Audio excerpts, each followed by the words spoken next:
And welcome back. Welcome back to the Conservative Commandos Radio Show with Sharron Angle. I am Rick Trader, coming to you from the My Pillow Studios, the My Store Studios of our very own AUN-TV network. And Sharron, our first guest of the day, is with us, and please make that introduction. It's always my pleasure to introduce John R. Lott, who is the president of the Crime Prevention Research Center and the author most recently of Gun Control Myths.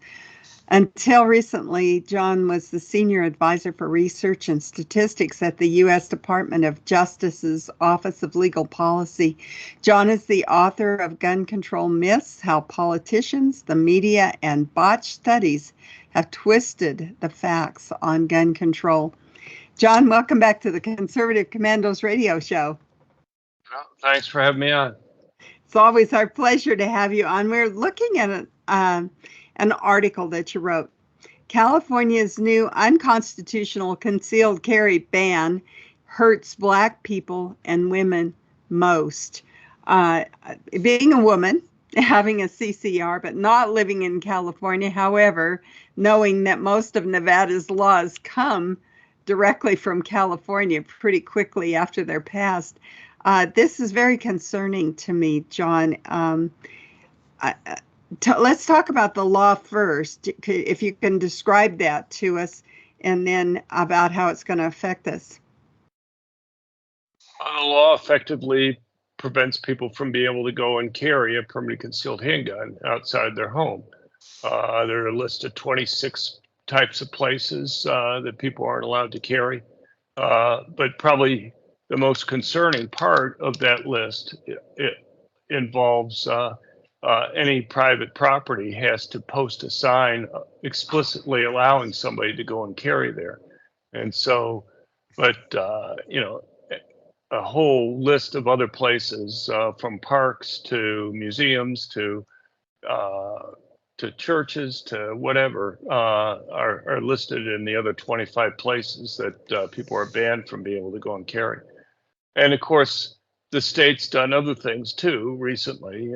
Just in December, the Attorney General put out some rules that effectively ended the ability for over 90% of the trainers to be able to train people in California in order to get the permit. So it's going to be very difficult for somebody to get a permit now. And on top of that, even if you somehow have a permit or can get one, you're going to find that you're not going to be able to really use it. But what's happened is a district court judge imposed an injunction, and then it went to the Ninth Circuit. And the initial panel on the Ninth Circuit overturned the injunction, let the law go into effect on January 1st.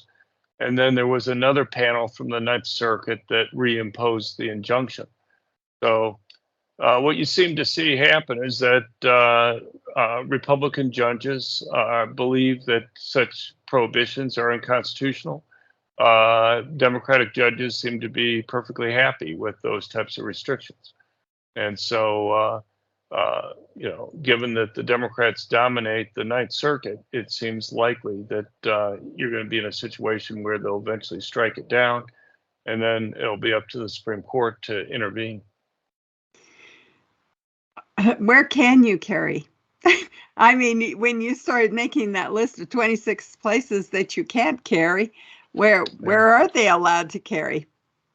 Well, they're allowed to carry in some place that's not in that list of 26. So yeah. If a business explicitly posts that somebody can carry,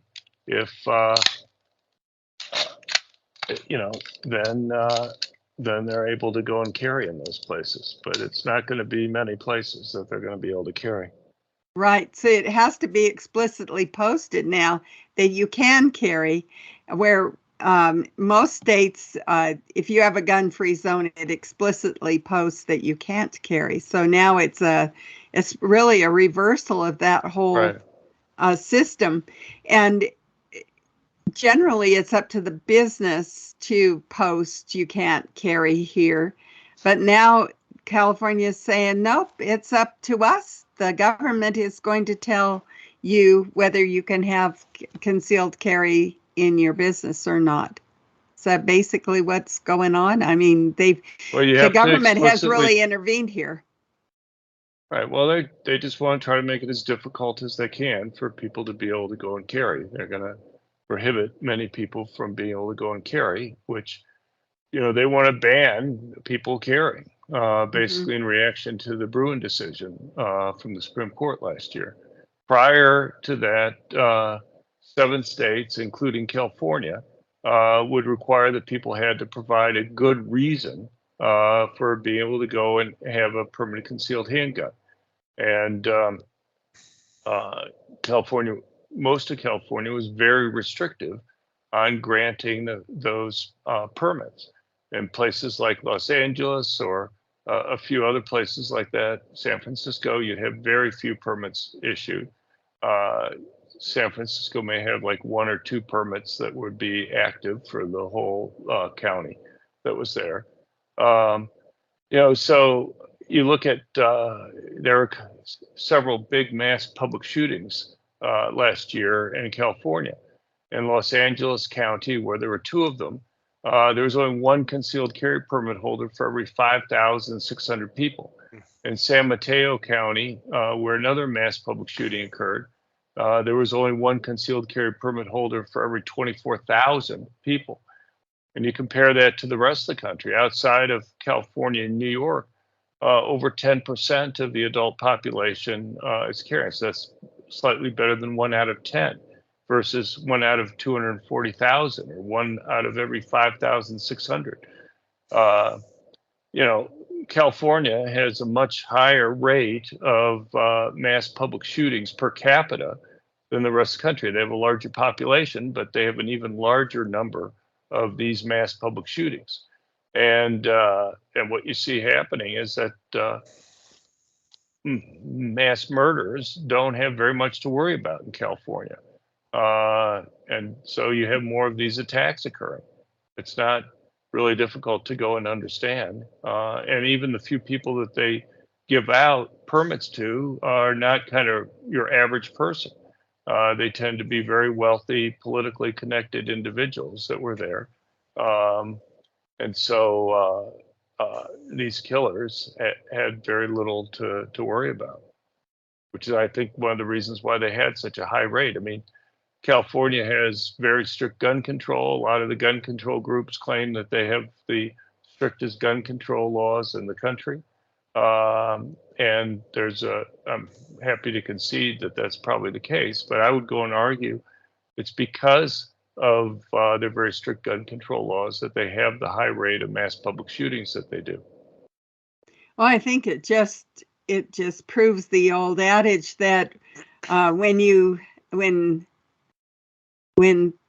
let's see, that one about only criminals will have guns. I can't remember. When you criminalize carrying guns, only criminals will have guns. I guess that's how that adage goes. And we've seen that there's a kind of an uptick across the country with violence, and more women are now getting concealed carry. So you say that this is going to be especially hard on women. Right. Well, we put out our annual report on concealed carry permits. The growth rate for women having permits over the last decade has been about 111% faster than for men. They now make up about 30% of the concealed carry permit holders in the United States. And I'm glad to see that they're increasing at the rate that they are, because if my research convinces me of anything, it's that they're one of the 2 groups of people who benefit the most from having guns for protection. You're almost always talking about young males doing the attack. And when a man is attacking a woman, there's a larger strength difference that exists there on average than when a man's attacking another man. And the presence of a gun represents a much bigger relative change in a woman's ability to go and protect herself than it does for a man. The other group of people who benefit the most are basically the people who are the most likely victims of violent crime. And that tends to be poor Blacks who live in high crime urban areas. Look, anybody who's read my academic research knows that I think police are extremely important. I think police are the single most important factor for reducing crime. But the police understand themselves, if you look at surveys of police, that they virtually always arrive on the crime scene after the crime's occurred. And the question is, what should people do when they're having to confront a criminal by themselves? And having a gun is by far the safest course of action, particularly for women or the elderly, people who are relatively weaker physically. You didn't put the elderly in that title, but I can see that elderly are vulnerable to attack here. What's the recourse? You've said this is happening. They've gone to court. What other way can Californians fight back against this kind of unconstitutional stuff, or do they just have to wait for the Supreme Court to say, yeah, you're right, or yeah, you're wrong? Well, a lot depends on who controls the courts. The circuit and district court judges in the country, the Democrats control about 2/3 of the judges. You can pretty much predict how judges are going to rule based on who appointed them. And, I think a lot of what's going on legally is the Democrat-controlled courts want to take these decisions as slowly as they can because, they hope that there'll be a change at the Supreme Court. By the end of the next administration, Clarence Thomas will be 80, Sam Alito will be 78. You lose one or both of those individuals, you're going to have a very different Supreme Court on guns as well as many other types of issues. I guess my question too is, are we going to start taking a knife to the gunfight? I mean, it seems like the criminals will have guns and we aren't allowed to have them. So there have to be some alternatives. How can we protect ourselves? All right. Well, I mean, there's some states that would basically ban you from being able to go and have a knife. Look, I mean, you look at the Supreme Court decisions, the Democrats on the Supreme Court don't believe that there's an individual right to self-defense, let alone an individual right to self-defense with a gun. So, elections matter in terms of this. I mean, right now, you have kind of a bare majority on the Supreme Court to go and protect these types of rights. But that could change. We have to go to a commercial break. We are coming to you from the Conservative Commandos Radio Network studios and around the world on the internet with TalkStream Live, iHeartRadio, TuneIn, Net Talk America, and AM/FM 24/7. I'm Sharron Angle here with my co-host, Rick Trader. We've been talking with our guest, John Lott, who is the president of the Crime Prevention Research Center, about an article he wrote, California's new unconstitutional concealed carry ban hurts Black people and women most. But I think we're really talking about self-defense here, that California is basically outlawing self-defense. We'll get right back to our topics after this break, so don't go away. And welcome back. Welcome back to the Conservative Commandos Radio Show with Sharron Angle, and I'm Rick Trader, coming to you from the My Pillow Studios, the My Store Studios of our very own AUN-TV network. And speaking of which, for shows like the Stone Zone with Roger Stone, News You Can Act On with Brigitte Gabriel, Dennis's podcast, The Joe Messina Show, More Money with Stephen Moore, James O'Keefe Media, Washington Watch with Tony Perkins, Colonel Alan West, Steadfast and Loyal. All those great shows are right here on our very own AUN-TV network. John R. Lott is our guest. He's the president of the Crime Prevention Research Center, and we're discussing an article that John wrote, California's new unconstitutional concealed carry ban hurts Black people and women most. Hey, John, thank you for holding through that break. We really do appreciate your time. Thanks for having me on. John, in your article, you write, while California is making the whole state a gun-free zone, criminologists and economists have published peer-reviewed research on gun control, agree that the top 4 policies to stop mass public shootings involve getting rid of most gun-free zones. Now, that's common sense to people like you, Sharron, and I, but what about the rest? What about the people in California? What is their reaction to this new law? I haven't seen any polling on that. I can't really tell you. I mean, I guess the only thing I can say is they've elect the Democrats that pass these laws. Democrats have supermajorities in the state legislature there. They have a governor, and apparently they're electing people who have those views. Now, there's a lot of gerrymandering and stuff that's going on with the legislative districts that are there, but they still seem to have a majority of Californians are voting for those individuals. Mm-hmm. Well, in your article, you write, outside of the restricted states of California and New York, about 10% of adults have gun permits. In fact, you also mention a county which borders New York State that the ownership of gun permits is like 13%. Oh, for concealed carry permits, not just permits to own a gun. Sorry for that. Concealed carry permits. Is crime any different in this county that borders the state of New York? Is it different from what is going on in the state of New York itself? Are we seeing? Well, I mean, yeah, it's a very rural county, right? So I'm sure there's lots of reasons why crime is lower there. But generally, what you find is that places that issue the most permits have the biggest drops in violent crime rates. Just as you can make it risky for criminals to commit crime in many different ways in order to deter crime. You can have higher arrest rates, higher conviction rates, longer prison sentences, but you can also make it riskier for criminals to commit crime by allowing victims to be able to go and defend themselves.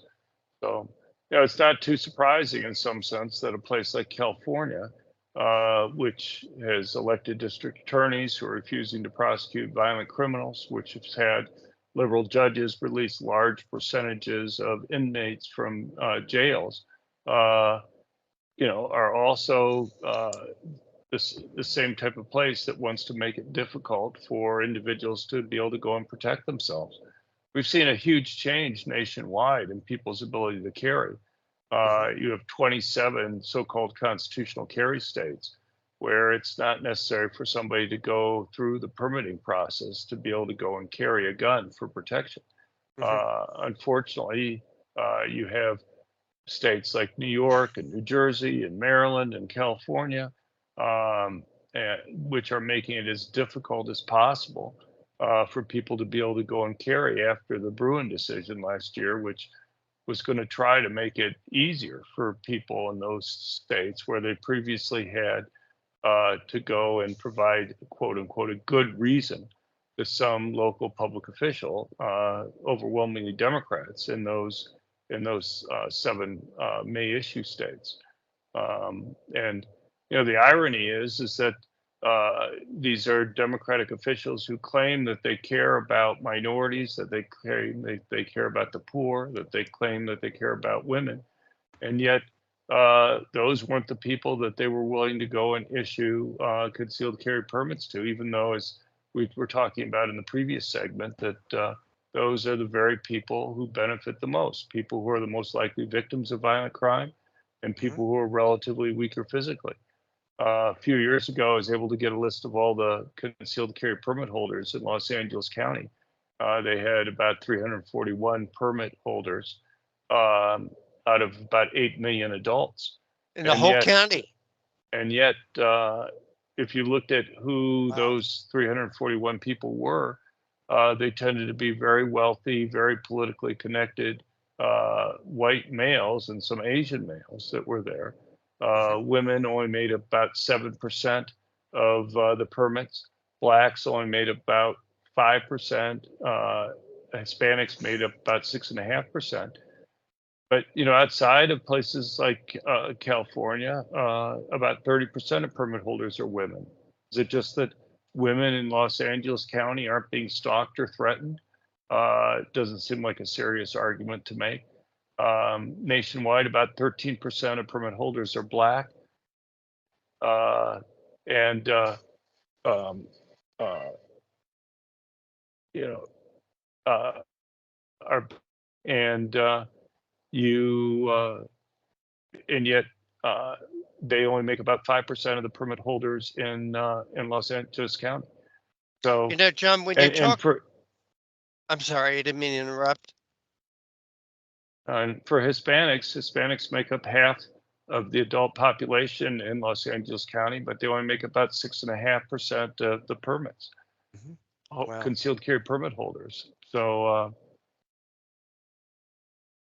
John, when you talk about minorities holding gun permits, in your article, you point out that permits for Asians grew 163% faster than whites. What, any idea why this is? Why Asians are feeling like they need to get a concealed carry permit? well, I don't know. Maybe it has to do with all the talk about hate crimes against Asians. Asians tend to be disproportionately also victims of things like mass public shootings. And so they may think that they have more of a reason than others to go and get a concealed carry permit. Asians also tend to be relatively higher income than other groups, including whites. And so, having to pay the fees and the other costs may be less of a burden for them than for some other groups. Hey, John, do you have time for one more question? Sure. What's the question? Well, in your article, you talk about you